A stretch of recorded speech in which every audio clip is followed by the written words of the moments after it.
بسم اللہ الرحمن الرحیم الحمد للہ رب العالمین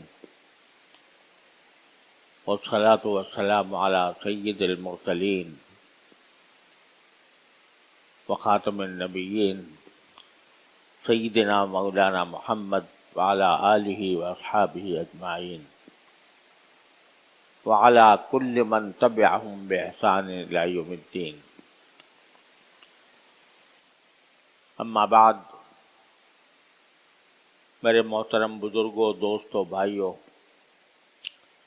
السلام علیکم ورحمۃ اللہ تعالی وبرکاتہ. آواز ٹھیک آ رہی ہے؟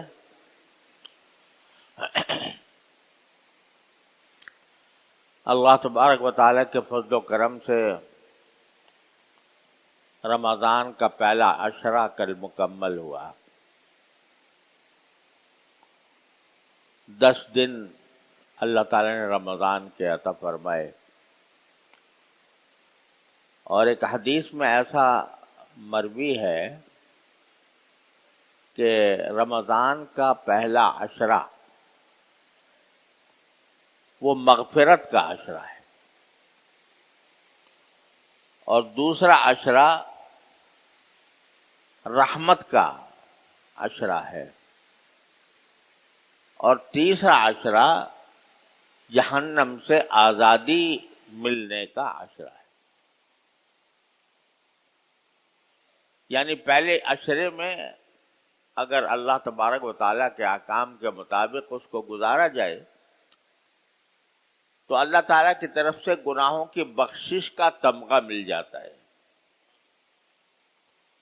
گناہ بخش دیے جاتے ہیں اگر انسان نے وہ رمضان صحیح طریقے سے گزارا ہو. دوسرے عشرے میں مغفرت کے تو معنی یہ ہے کہ کوئی معاف کر دیا تمہیں، تم کو کوئی عذاب نہیں ہوگا، تم سے کوئی انتقام نہیں لیا جائے گا. لیکن دوسرا عشرہ رحمت کا عشرہ ہے کہ معاف تو کر ہی دیا تھا، گناہ بخش دیے تھے، اب ہم اپنی طرف سے تمہارے ساتھ رحمت کا معاملہ کریں گے، تمہیں وہ جنت کی نعمتیں عطا فرمائیں گے جو تمہارے وہم و خیال میں بھی نہیں گزری. اور اس کسی کو خطرہ ہو سکتا تھا کہ یہ بات رمضان ہی کے ساتھ مخصوص ہو، کہ رمضان ہی میں مغفرت ہو رہی ہے، رمضان ہی میں رحمت ہو رہی ہے، جب رمضان گزرے گا تو پھر ہم اسی طرح چلے جائیں گے واپس. تو تیسرے عشرے میں فرمایا کہ یہ جہنم سے آزادی کا عشرہ ہے. یعنی اس میں جب روزے دار روزوں کا حق ادا کرتے ہوئے روزے پورے کر لیتے ہیں تو ان کو جہنم سے آزادی کا مستقل پروانہ مل جاتا ہے. عتق من النیران اس کو فرمایا. تو جب ایک عشرہ گزر چکا مغفرت کا، یعنی یہ ایسا عشرہ تھا کہ اس میں اللہ تعالیٰ نے مغفرت کے دروازے چوپٹ کھولے ہوئے تھے. چھوٹے چھوٹے عمل پر مغفرت ہو رہی تھی. یہ مغفرت ہو رہی تھی کہ روزہ رکھا، من صام رمضان ایمانا واحتسابا غفر له ما تقدم من ذنبه، تراویح پڑھی مغفرت ہوئی. کسی روزے دار کو افطار کرا دیا، مغفرت ہو گئی. غرض مغفرت کے دروازے باری تعالیٰ نے چوپٹ کھولے ہوئے تھے اس عشرے میں. تو اب یہ عشرہ گزر گیا تو ذرا جائزہ لینا چاہیے ہمیں خود اپنے آپ کا کہ آیا ہم نے اس عشرے میں اللہ تبارک و تعالی سے مغفرت مانگنے کا جو عشرہ تھا اس کو صحیح استعمال کیا یا نہیں. اگر کیا تو خوشخبری ہے کہ یہ نیا عشرہ جو آنے والا ہے یہ انشاءاللہ رحمت کا عشرہ ہوگا.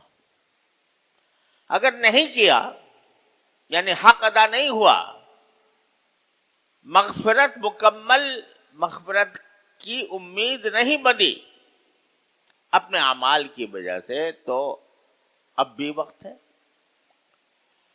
اللہ تعالیٰ کے یہاں مغفرت کے لیے دروازہ کبھی بند نہیں ہوتا، لہذا کھلا ہے، اب کر لو، اب اپنے آپ کو بخشوا لو، اب استغفار کر لو۔ ایک بات تو یہ عرض کرنی تھی کہ رمضان کا ہر لمحہ قیمتی ہے، غنیمت ہے۔ یہ بعض روایتوں میں اس طرح ہے اور بعض میں اس طرح ہے، اور بعض میں ابھی انہوں نے دکھایا ہے، ایک روایت میں ہے شہر اولہ رحمہ و اوسطہ مغفرہ و آخرہ عتق من النیران۔ تو یوں کہہ لو کہ رحمت تو اللہ تبارک و تعالیٰ کی وسیع ہے ہی، اور دوسرا عشرہ جو ہے وہ اللہ تعالیٰ اس میں رحمت کے ذریعے مغفرت فرماتے ہیں، تو مغفرت والا عشرہ اب بھی موجود ہے۔ دونوں باتوں میں کوئی گھاٹا نہیں، اس کو غنیمت سمجھ کر کام کرنا چاہیے۔ اللہ تبارک و تعالیٰ نے اس رمضان کے مہینے کو ایسا مقدس بنایا ہے کہ یہ فرمایا کہ اگر رمضان میں تم ایک فرض ادا کرو گے تو وہ عام دنوں میں 70 فریضے ادا کرنے کے برابر ثواب رکھے گا۔ نماز جو فرض ہے، اگر تم نے ایک نماز رمضان میں ادا کی تو عام دنوں کی 70 نمازوں کے برابر اجر ملے گا رمضان کے اندر۔ صدقہ 1 روپے کا کیا، زکوٰۃ 1 روپے کی زکوٰۃ دی تو وہ 70 روپے کی زکوٰۃ کے برابر ہوگی۔ اور اگر تم نے کوئی قرآن کریم کی تلاوت کی، ذکر کیا، جو قرآن کریم کی تلاوت فرض ہے وہ 70 گنا، اور جو نفلی عبادت ہے وہ فرض عبادت کے برابر سمجھی جائے گی اجر کے اندر۔ اور جتنے نیکی کے شعبے ہیں وہ رمضان کے اندر ان کا اجر و ثواب دگنا تگنا 10 گنا تک 70 گنا تک چلا جاتا ہے۔ لہذا یہ نیکیوں کا موسم بہار ہے جس میں اللہ تبارک و تعالی بندوں کو نوازتے ہیں۔ اس مہینے کی ایک اہم خصوصیت جو رسول کریم صلی اللہ علیہ وسلم نے ارشاد فرمائی وہ یہ کہ یہ شہر المواسات ہے، ہمدردی اور غمخواری کا مہینہ۔ یعنی اس میں جن اعلیٰ اخلاق کی تربیت کی جاتی ہے اس میں ایک اعلیٰ اخلاق کا ایک بہت بڑا رکن ہے ہمدردی، غمخواری۔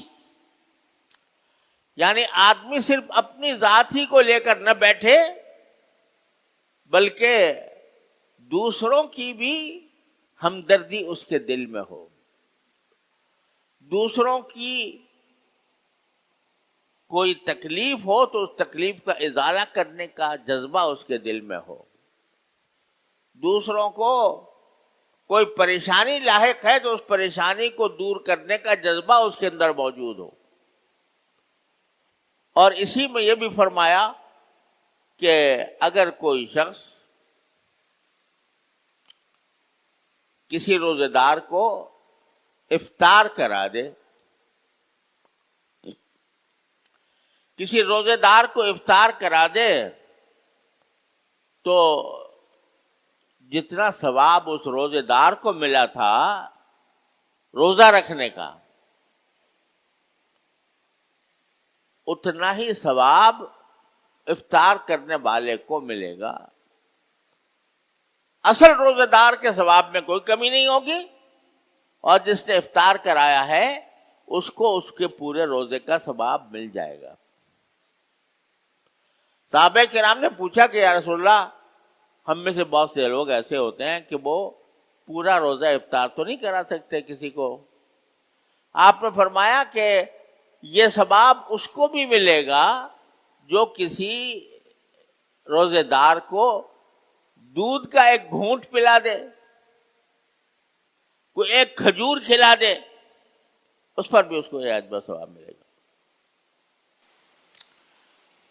تو الحمدللہ اس پر ہمارے مسلمانوں میں کافی رواج ہے کہ افطار کرانے کا، مگر وہ افطار کرانا میں عام طور سے ذرا کچھ جذباتیت شامل ہو جاتی ہے اور کچھ نادانی شامل ہو جاتی ہے.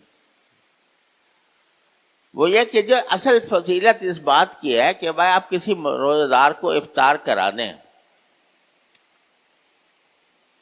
اور اصل یہ ہے کہ اس کسی ایسے بندے کو افطار کرا دے کہ جو بیچارہ محتاج ہے، تو سب سے زیادہ افطار کرانے کا مستحق وہ ہے. اپنے کسی اور دوست عزیز کو بھی کرا دیں تو بھی انشاءاللہ ثواب کی امید ہے، لیکن اصل جو ہے وہ یہ کہ ایسے لوگوں تک پہنچائیں جن کے پاس افطار کرنے کا مناسب ذریعہ موجود نہیں. اب ہوتا کیا ہے، ہمارے ہاں معاشرے میں یہ ہو گیا ہے کہ افطاریاں پکا پکا کر ایک گھر دوسرے گھر کو بھیجتا ہے. زید نے عمر کو بھیج دی افطاری، وہ جو اس نے وہ تھال بھیجا تھا تو دوسرے نے اس کو بھر کے واپس بھیج دیا دوسری افطاری. تو ایک گھر سے دوسرے گھر، دوسرے گھر سے تیسرے گھر وہ افطاریاں چل رہی ہیں، بٹ رہی ہیں، بٹنے نہیں ہیں، وہ در حقیقت ایک رسم پوری ہو رہی ہے. جانتے ہیں کہ جن کے پاس ہم بھیج رہے ہیں ان کے پاس پہلے ہی سے افطاری موجود ہے، لیکن بس وہ بھیج دیا ہم نے، کبھی ہم نے افطاری بھیج دی. اب انہوں نے کہا جی محاورے آ گئی تو ہم کیوں نہ بھیجیں، تو ہم اگلے دن اسی دن صحیح بعض اوقات اسی برتن میں، اور بعض اوقات اگلے کسی اور برتن میں بھجوا دی. تو میں اس کے اوپر یہ تو نہیں کہتا کہ یہ ناجائز ہے، لیکن وہ جو اصل جذبہ تھا، جس جذبے کے تحت فرمایا گیا تھا کہ کسی روزے دار کو افطار کراؤ اس کا ثواب ملے گا، وہ جذبہ اس میں مدغم نظر آتا ہے، مبہم نظر آتا ہے. اصل یہ ہے کہ جس کے پاس افطار کرنے کے سامان نہیں تھے ان کو کچھ افطار کا سامان پیدا کر بھیج دو، اس کو زیادہ بہتر ہے. میں یہ نہیں کہتا کہ یہ ناجائز ہے یا، لیکن کچھ طبیعت اس سے منشرح نہیں ہوتی کہ یہ اس حدیث کا مصداق ہے جس میں یہ فرمایا کہ سارا ثواب تم کی لوٹ لے جاؤ گے. سمجھے، اچھے خاصے کھاتے پیتے آدمی ہے، اس نے خود اپنے گھر میں افطاری بنا رکھی ہے شاندار، آپ نے اس کا بھیج دیا ایک اور اس کو. تو ناجائز نہیں میں کہہ رہا، لیکن یہ تصور کرنا مشکل ہوتا ہے کہ وہ جو رسول کریم صلی اللہ علیہ وسلم نے جس افطار کرانے کی بات کی تھی وہ اس پر صادق آتی ہے یا نہیں. خیر، افطار کرانا تو ایک بات ہے، لیکن رسول کریم صلی اللہ علیہ وسلم نے فرمایا مواسات کا مہینہ ہے، ہمدردی کا، خیر خواہی کا دوسروں کے لیے. یعنی اس میں ٹریننگ دینی مقصود ہے اس بات کی کہ تم صرف اپنے لیے مت جیو، دوسروں کے لیے بھی جیو. اگر دوسروں کو دوسرے کچھ تکلیف میں ہیں ان کی تکلیف بتاؤ، دوسروں کو کچھ پریشانی لاحق ہے تم اس مہینے کے اندر ان کی پریشانی دور کرنے کی کوشش کرو. دوسرا اگر بیمار ہے تو اس کے علاج معالجے کے لیے، اس کی دلداری کے لیے کوئی اقدام کرو. دوسرا بے روزگار ہے تم اس کے لیے روزگار تلاش کرنے کی فکر کرو. تو یہ مہینہ اس طرح گزارو کہ ہر مسلمان دوسرے مسلمان کے لیے ہمدردی کا اور غمخواری کا جذبہ حاصل کرے، اپنائے، اور دوسرے کو راحت پہنچانے کی کوشش کرے. صرف یہ نہیں کہ میں تکلیف نہیں پہنچا رہا اس کو، بلکہ کوشش کرو راحت پہنچانے کی دوسرے ہر مسلمان. میرے ساتھ گھر میں جو لوگ ہیں ان کو، میرے پڑوسی ہیں ان کو، میرے ملنے جلنے والے ہیں ان کو، میرے دوست احباب ہیں ان کو کچھ فائدے پہنچانے کی کوشش کرو، نقصان سے بچاؤ ان کو. یہ معمولی بات نہیں کہہ دی رسول کریم صلی اللہ علیہ وسلم. شہر المواسات، یہ باہمی ہمدردی کا مہینہ ہے، اور اسی لیے یہ فرمایا کہ اگر کوئی دوسرا بھی تم سے لڑائی کرنا چاہے تو لڑائی کے اندر عام قاعدہ یہ ہے کہ اس نے اگر ایک ہاتھ مارا ہے تم بھی ایک ہاتھ مار سکتے ہو. لیکن رسول کریم صلی اللہ علیہ وسلم تلقین یہ فرمائی کہ اگر اس فَإِن جَهِلَ لَكُمْ جَاهِلٌ، اگر کوئی لڑائی کرنا چاہے تم سے تو کہہ دینا بھائی میرا روزہ ہے. لڑائی کرنا چاہے زبانی لڑائی اور چاہے جسمانی لڑائی، کوئی لڑائی کرنا چاہے تو کہہ دینا انی امرؤ صائم، میرا روزہ ہے، میں معاف کرنا، میں روزے کی حالت میں ہوں، میں اس حالت میں لڑائی نہیں کیا کرتا. یعنی جس موقع پر آپ کو عام حالات میں اپنا دفاع کرنے کی اجازت تھی، اس موقع پر بھی آپ دفاع کرنے کے بجائے کہہ دو بھائی میرا روزہ ہے، میں اس جھگڑے میں پڑنا نہیں چاہتا، بات ختم ہو گئی. یہ مواسات کا مہینہ، اور اس کے جزیات بہت سے ہیں کہ کس طرح لوگوں کی غمخواری کی جائے، کس طرح لوگوں کے ساتھ ہمدردی کا معاملہ کیا جائے، اس کی بہت سی جزیات. فرمایا کہ اپنے غلام، اب غلام تو رہے نہیں، نوکر تو ہیں، تو اپنے غلام یا اپنے نوکر کو بھی رمضان کے مہینے میں زیادہ مشقت کا کام نہ سپرد کرو. یہ فرمایا. جو شخص اپنے غلام کے کام میں تخفیف کرے گا، یعنی آسان کر دے گا اس کے لیے کام، اللہ تعالیٰ اس کے لیے آخرت میں تخفیف کرے گا. تو غرض مواسات، ہمدردی، غمخواری، اس کے بے شمار شعبے ہیں. یہاں تک کہ اپنے زیر دست لوگوں سے کاموں میں تخفیف کر دینا بھی اس کا ایک حصہ ہے، جس کا بڑا ثواب ہے. تو غرض ہمدردی، غمخواری اس میں زیادہ ہونی چاہیے، پڑوسیوں سے، شہریوں سے، اپنے ہم ملک لوگوں سے، باہر کے لوگوں سے. لیکن اتنا بڑا المیہ ہے جس سے ہم آج کل گزر رہے ہیں کہ اس وقت ہماری ہمدردی، غمخواری کے سب سے زیادہ مستحق فلسطین کے مسلمان ہیں، جس کے جو اللہ کی خاطر، اللہ کے راستے میں رمضان کے اندر جہاد کا فریضہ ادا کر رہے ہیں. رمضان میں جہاد غزوہ بدر میں ہوا تھا اور فتح مکہ میں ہوا تھا. اللہ تعالی نے دونوں میں مسلمانوں کو فتح مبین عطا فرمائی. یہ اللہ کے بندے اس رمضان کے اندر غزوہ بدر اور فتح مکہ کی یادیں تازہ کر رہے ہیں.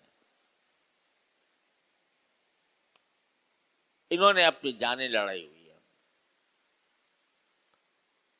اور ان کے جہاد اور ان کی دی ہوئی مار جو اسرائیل پر پڑی ہے اس کا بدلہ وہ کمبخت شہریوں سے، بچوں سے، عورتوں سے، بوڑھوں سے لے رہا ہے.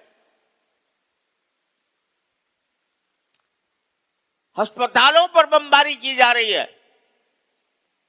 آئی سی یو کے اندر جو بچے زیر علاج ہیں ان کو مارا جا رہا ہے. ابھی کل جو حملہ کیا ہے دوبارہ الشفا اسپتال کے اوپر، اس کے اندر جو لوگ آئی سی یو میں زیر علاج تھے ان کو نشانہ بنایا ہے. ان کو نشانہ بنا کر جس درندگی کا مظاہرہ اسرائیل کر رہا ہے، تاریخ میں اس کی مثال ملنی مشکل ہے. اس دور میں تاریخ کے اندر بڑے بڑے جابر قاہر حکمران بھی آئے، فرعون بھی آیا، نمرود بھی آیا، نہ جانے کتنے کتنے بڑے جبار آئے، لیکن یہ قتل عام جو آج فلسطین کی سرزمین پر ہو رہا ہے، یہ قتل عام جو ابھی نوزائیدہ بچوں پر ہو رہا ہے، ان کی صورتیں بگاڑ دی گئی ہیں، ان کے اعضاء کاٹ دیے گئے ہیں، ان کو معذور کر دیا گیا ہے، ان کو عمارتوں کے ملبے کے نیچے دفن ہے اور ان کا پتہ نہیں چل رہا، ان کو دفن کرنے کی سہولت میسر نہیں ہے، ان کو تجہیز و تکفین کا موقع نہیں ہے. اور اس رمضان کے مہینے میں ان کو بھوک اور پیاس کا نشانہ بنایا ہوا ہے کہ رمضان کے مہینے میں کسی بچے کو بھی روٹی کا ٹکڑا میسر نہیں آ رہا، پانی پینے کو نہیں مل رہا، چولہا جلانے کے لیے کوئی راستہ نہیں ہے. اپنے اپنے گھروں سے ان کو نکال کر رفح کے اندر جمع کر دیا ہے اور اب رفح کے اوپر بھی بمباری کر رہا ہے اور اس رفح کے اوپر بھی زمینی حملہ کرنے کے لیے تیار بیٹھا ہے، پر تول رہا ہے. یہ سب مناظر پوری دنیا کے سامنے آ رہے ہیں. اور امریکہ جو اپنے آپ کو انسانی حقوق کا علمبردار کہتا ہے، جو عورتوں کے حقوق کا علمبردار اپنے آپ کو کہتا ہے، افغانستان میں اگر لوگوں نے اپنی لڑکیوں کو تعلیم کے لیے نہیں بھیجا، قیامت بنائی ہوئی ہے اس نے کہ شور مچایا ہوا ہے کہ ان عورتوں کو کیوں تعلیم نہیں دی جاتی. لیکن انہی عورتوں کو جس طرح ذبح کیا جا رہا ہے، جس طرح ان کی عزتیں لوٹی جا رہی ہیں، جس طرح ان کے اوپر بمباریاں کی جا رہی ہیں، ان بچوں پر، عورتوں پر آنکھوں سے دیکھ کر کہتے ہیں وہ تو اپنے دفاع میں ہو رہا ہے. ساری دنیا کو دھوکہ دو گے، خود تمہاری سرزمین سے تمہارے خلاف آوازیں اللہ تعالیٰ اٹھا رہا ہے. کافر بول رہے ہیں، غیر مسلم بول رہے ہیں کہ اس قتل عام کو بند کرو. لیکن جو ہمارے لیے شرمندگی کا، ندامت کا اور ڈوب مرنے کا مقام ہے کہ 2.5 ارب کے قریب مسلمان، مراکش سے لے کے انڈونیشیا تک پھیلے ہوئے مسلمان، جن کے پاس تیل ہے، جن کے پاس ذخائر ہیں، جن کے پاس معادن ہیں، جن کے پاس چارہیں ہیں، وہ یہ سب منظر اپنے بہن بھائیوں کے ساتھ ہوتے ہوئے دیکھ رہے ہیں اور دم بخود ہیں. کوئی نہیں بول رہا، مراکش سے لے کر انڈونیشیا تک کوئی ایسا نہیں ہے جو یہ سوچے کہ رمضان کا مہینہ ہے، یہ رمضان کا مہینہ غمخاری کا مہینہ ہے، ہمدردی کا مہینہ ہے. لیکن فلسطین کے مظلوموں کے ساتھ، فلسطین کے مجاہدوں کے ساتھ جو کچھ ہو رہا ہے اس کے ساتھ ہمدردی اور اس کے ساتھ غمخاری کرنے کے لیے تیار نہیں. کوئی ایک کلمہ ان کے حق میں ہے اور اسرائیل کی اس بربریت اور ظلم اور جبر کے خلاف کسی مسلمان حکمران کی طرف سے نہیں نکلا. یہاں تک کہ غیر مسلم احتجاج کر رہے ہیں، غیر مسلم آوازیں اٹھا رہے ہیں کہ سب پاکی بند کرو.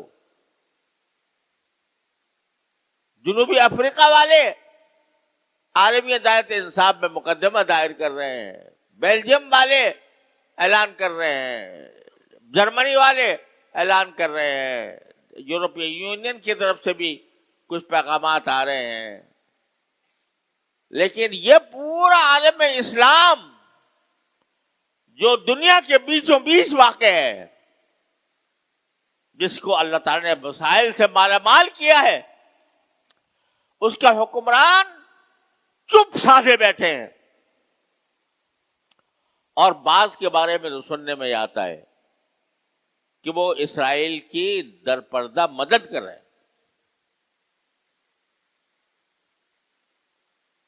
یہ بتاؤ کہ اس رمضان کے مہینے میں اس سے بڑا ظلم اور کیا ہوگا کہ عورتیں اور بچوں کو مرتے ہوئے دیکھو.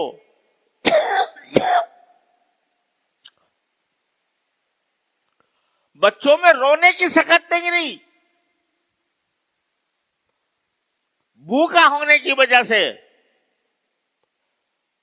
ان کے ماں باپ شہید ہوئے ہیں، ان کے بھائی شہید ہوئے ہیں، وہ اکیلے رہ گئے ہیں، زخمی ہے، کوئی علاج کرنے والا نہیں ہے. یہ منظر کیا عالم اسلام نہیں دیکھ رہا؟ عالم اسلام کا حکمران نہیں دیکھ رہے؟ کیا آنکھوں پر پٹی بن گئی ہے کہ کوئی مسلمان حکمران وہ اس صورتحال کا نوٹس لے کر کوئی جملہ ان کے ساتھ ہمدردی کا جملہ بولنے کو بھی روادار نہیں؟ کیا ہو گیا تمہیں؟ تم وہ تھے کہ ایک عورت کی پکار پر حجاج بن یوسف جیسا ظالم انسان، اس نے محمد بن قاسم کو لشکر دے کر بھیج دیا تھا کہ سندھ کے اندر ایک عورت پر ظلم ہوا ہے، تم اس کے جا کر بدلہ لو رجا داہر سے. اور آج ہم لوگ انہی کے حملے کی وجہ سے ہم مسلمان بیٹھے ہوئے یہاں پر. مسلمان ایسی غیرت مند قوم تھی، کہاں چلی گئی وہ غیرت؟ کہاں چلی گئی وہ انسان دوستی جس کا سبق میرے پیغمبر نے دیا تھا صلی اللہ علیہ وسلم؟ وہ سب مر مٹ گئی. کہاں میں مر مٹ گئی؟ مغرب کی غلامی میں، امریکہ برطانیہ کی غلامی میں وہ غیرت مٹ گئی، وہ حمیت مٹ گئی، کیونکہ ان کو اپنا سب کچھ سمجھ لیا. ہمارے استاد بھی وہی ہیں، ہمارے مقتدی بھی وہی ہیں، ہم بھی ویسے ہی بننے کی کوشش کریں گے، اپنے سر سے لے کر پاؤں تک ویسے ہی بنائیں گے. وہ ہمارے آقا ہیں، ہم ان کے غلام ہیں، وہ جس طرح حکم دیں گے اسی طرح ہم کریں گے. جس کو وہ اچھا کہیں گے ہم بھی اچھا کہیں گے، جن کو وہ برا کہیں گے ہم بھی برا کہیں گے. جب یہ ذہنیت پیدا ہو گئی تو کہاں کی غیرت، کہاں کی حمیت، کہاں کی شجاعت؟ جو قوم دوسروں کی غلامی قبول کر لیتی ہے وہ کبھی بہادر نہیں ہو سکتی.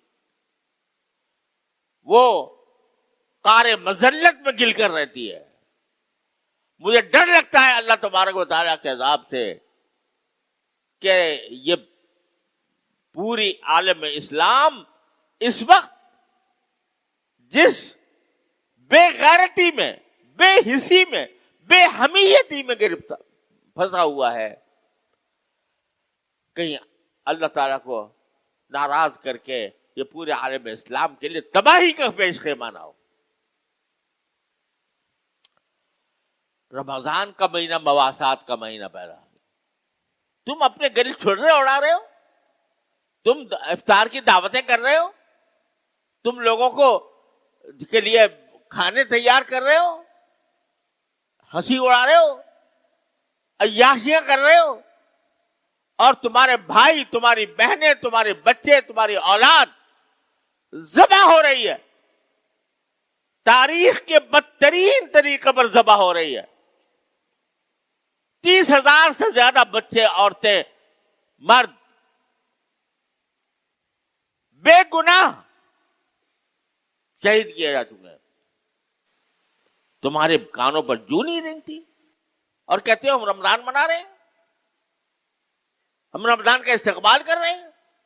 رمضان کا استقبال دعوتوں سے ہوتا ہے، رمضان کا استقبال بڑے بڑے کھانے کا انتظام کرنے سے ہوتا ہے، رمضان کا استقبال اللہ کے حکم کی تعمیل سے ہوتا ہے. کیا کیا تم نے اس رمضان کے اندر اپنے فلسطینی بھائیوں بہنوں کے لیے؟ کسی نے، ہر شخص اپنے منہ میں ڈال، اپنے گریبان میں منہ ڈال کر سوچے کیا کیا اس نے. ان کی مدد کے لیے کوئی ایک پیسہ تم نے خرچ کیا؟ ان کے لیے رات کو اٹھ کر اپنے بارگاہ الہی میں کوئی دعا کی؟ یہ تو کم از کم تمہارے اختیار میں تھا. اے عام مسلمان، تیرے ہاتھ میں حکومت نہیں تھی، تیرے ہاتھ میں فوج نہیں تھی، تیرے ہاتھ میں طاقت نہیں تھی، لیکن تو اللہ سے تو مانگ سکتا تھا. تو اپنے جتنے کے تیری جیب میں پیسے تھے وہ کم از کم لا کر وہ کسی طرح بھجوانے کی کوشش کر سکتا تھا، جبکہ راستے کھلے ہوئے ہیں. تو نے تو یہ نہیں کیا. اور تیرے حکمران، انہوں نے تو اپنے گلے میں پہلے ہی غلامی کا پٹا ڈالا ہوا ہے. تو نے کبھی ان سے بھی یہ کہنے کی جرات نہ کی کہ ہم غلام رہنا نہیں چاہتے، اور ان کو متوجہ کرتے کہ تم یہ فلسطین کے بارے میں کیا کر رہے ہو. تو یہ بس یہ مزے اڑا لینا کہ بھئی رمضان کا مہینہ ہے، اس میں رحمتیں آ رہی ہیں، اس میں مغفرتیں آ رہی ہیں، اس میں افطار کرانے کا ثواب مل رہا ہے، اس میں فلاں کاموں کا ثواب مل رہا ہے. ارے ڈرو اس بات سے کہ کہیں اللہ تعالیٰ کا عذاب نہ آ جائے ہمارے اوپر، جس بے حسی اور بے غیرتی کا ہم اس رمضان کے اندر مظاہرہ کر رہے ہیں اپنے فلسطینی بھائیوں کے خلاف. تو میرے بھائیوں، حکمرانوں کا جو کام تھا وہ اپنی سیاستوں میں، اپنی کرسیوں میں، اپنے مسائل میں، وہ ان کا سارا سوچ فکر کا محور وہ اپنی سیاست ہے. ان کو پتہ نہیں، پتہ ہونے کے باوجود جوں نہیں رینگ رہی ان کے اوپر. تو آخر عوام ہی ہوتے تھے جو اپنی حکومتوں کو آمادہ کرتے ہیں. عوام ہی کھڑے ہوتے ہیں، اپنی حکومتوں سے مطالبہ کرتے ہیں کہ بھئی تم یہ کام کیوں نہیں کرتے. ذرا مہنگائی ہو جائے تو لوگ سڑکوں پہ آ جاتے ہیں، احتجاج کرتے ہیں، نعرے لگاتے ہیں. اور اتنا بڑا ظلم ہو رہا ہے، مسجد اقصی پکار رہی ہے کہ ہے کون میرا رکھوالا، اور ہمارے کانوں پر جوں نہیں رنگتی. ہم یہ بات اپنے حکمرانوں تک نہیں پہنچا رہے. ڈر لگتا ہے اللہ تعالیٰ کی عذاب سے. تو میرے بھائیوں، اس کا شعور پیدا کرو اس فریضے کا شعور پیدا کرو، غلامی کا جوا اپنے گردن سے اتارنے کا شعور پیدا کرو، اللہ تعالیٰ سے رجوع کرو، اللہ تعالیٰ سے مانگو۔ جو شخص جتنی طاقت رکھتا ہے ان کو مدد پہنچانے کی وہ مدد پہنچائے، جو شخص جتنی طاقت رکھتا ہے حکمرانوں کو متوجہ کرنے کی وہ اپنی طاقت کو استعمال کرے، ورنہ آخرت کے اندر یاد رکھو جب یہ 30,000 شہیدوں کا خون کا حساب لیا جائے گا تو حساب دینے والوں میں ہم بھی شامل ہوں گے۔ تم نے ان کے لیے کیا کیا تھا؟ اتنا نہیں ہو سکتا تم سے کہ تم ایک دن کی آمدنی کا 1 روپیہ تم ان کے واسطے مخصوص کر دو اور اپنی آمدنی میں سے کچھ حصہ اپنے مظلوم بہن بھائیوں کے لیے پہنچانے کا انتظام کرو۔ یہ بھی اگر نہیں ہو سکتا، اگر یہ بھی نہیں ہو سکتا تو مسلمان کہلانا چھوڑ دو اپنے آپ کو۔ اگر اتنی غیرت تمہارے اندر موجود نہیں ہے تو یہ اللہ تبارک و تعالیٰ کے کرم کا مہینہ ہے۔ اگر اب تک غلطی کوتاہی ہوئی ہے، معافی مانگے، توبہ کرے اللہ تبارک و تعالیٰ کی بارگاہ میں، اور آئندہ کے لیے عزم کرے ان باتوں کا جو میں کہہ رہا ہوں۔ اللہ تعالیٰ اپنے فضل و کرم سے، برحمت سے ہم سب کو صحیح فہم عطا فرمائے اور اس کے مطابق صحیح طریقے کے مطابق عمل کی توفیق عطا فرمائے۔ وآخر دعوانا الحمد